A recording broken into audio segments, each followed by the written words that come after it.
I'm here at the house in Orangestown with Mr. Johnny Coogan and my father, Vincent Fitzgerald.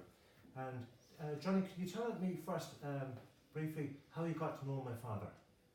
Well, we got to know one another through working at Town Mines, and when your father came here first, he was very good to us, and any bit of work to the level done on the hours that he did.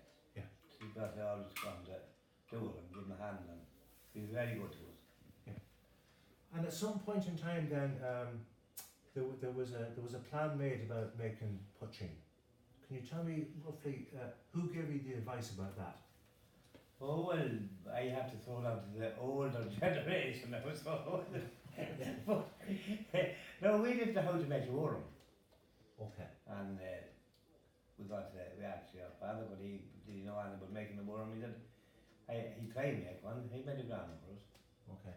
And we piled it down from there. Myself and Peter Smith and the Vale, Gary. Okay. Now, Dad, where did you make the worm? I made it here out in the garage. And what was the worm made out of? It was made of a copper pipe and 90-degree Yeah. bends, you know, Right. and fitted into, they would fit down into a milk chum, a Yeah. 12-gallon milk chum, yeah, Yeah. yeah. Did you have some experience in this yourself now? A little from being born and reared down in Clare. Okay. I knew a bit about it, you know. But at that time they used to bend it round, the worm. But I had nothing to bend it with, so I came up with this thing about using the 90-degree bends, just to bring it round Okay. and get it into a circle, yeah. Okay. So then, Johnny, did you have a location in mind where this operation would take place? Oh yeah, we're going to open Peter Smith. Up in the loft in Peter Smith. We had boarded off the whole loft.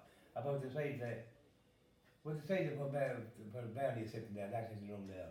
Yeah. Okay. And we'd a loft boarded off and sheeted off, and the way no one could get up. No one could come in that, so we boarded off that thing.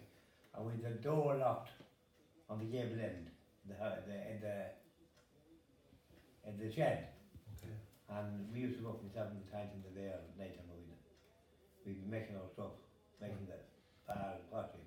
And where did you have the wash? Like the Well, we had it on, but we used to wash it in the river. We never stooped in the river for a couple of days. For a week maybe, Right. the barley. Yeah. A week, oh, it would be a week, yeah. Yeah. We never sleep in the bag. Okay. And we bring it up to the loft. And then we had our At night time. night time, yeah. Oh yeah, at night time. Yeah. But we'd be there making our brew, and we had a 10-gallon milk can. And we'd bolt it down, the lid bolted down to the handles with wire.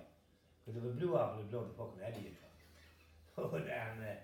And we'd it all bolted down, I couldn't, and we'd be there at night and we'd, oh, what happened? Because the drunk as monkeys, the three of us above it. We'd be coming out with the worm down into the bottom, into the dripping very slowly. And we'd have a egg cup. And once a egg cup before we give it a shot down, and we'd have great cracks there. We'd often got damn on the drunken roller. Now, were many people invited up into the loft? Nobody. No one, only the three of us. Yeah. No one ever knew the land was on. Your father knew that we were at only, but we never invited them up. So we'd hide the yard door. Ask them to have an outlet for selling it. And then at some point in time then, did this become like a regular production? Like But yes, the commercial? holiday money, the sleighing concert was our mainstay. Right. We'd brew up, every night we brew up, we'd make 5 or 6 bottles. Right. And we'd fill up the car every, sleighing concert be on every year. Yeah. We'd go maybe 200 bottles of pottery and 300 bottles and we would sell it in a few minutes. Right.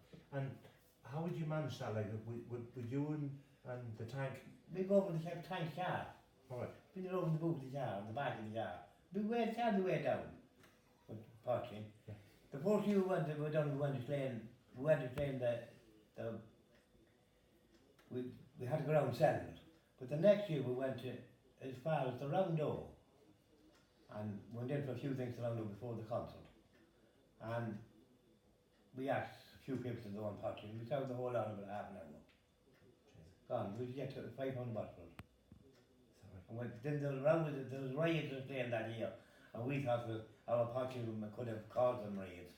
But it was, oh, there was rows on it everywhere, so there was. Police every yard.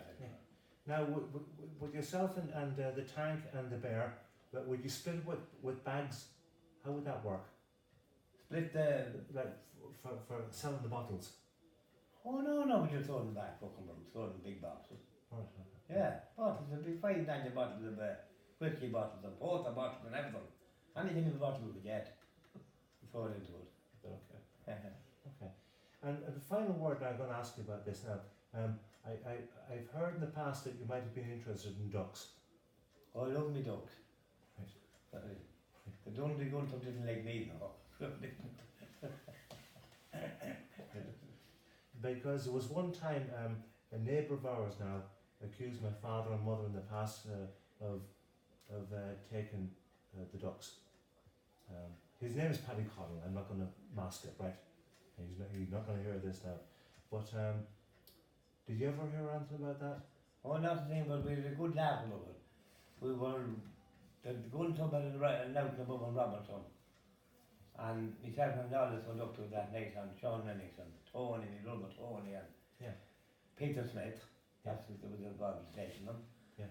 There was 46 ducks out there, and we took 44 of them.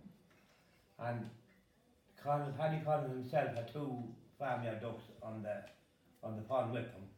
And he said, he was telling the boys said, who took the violence from both means to me, and after coming over me and took every fucking duck in it.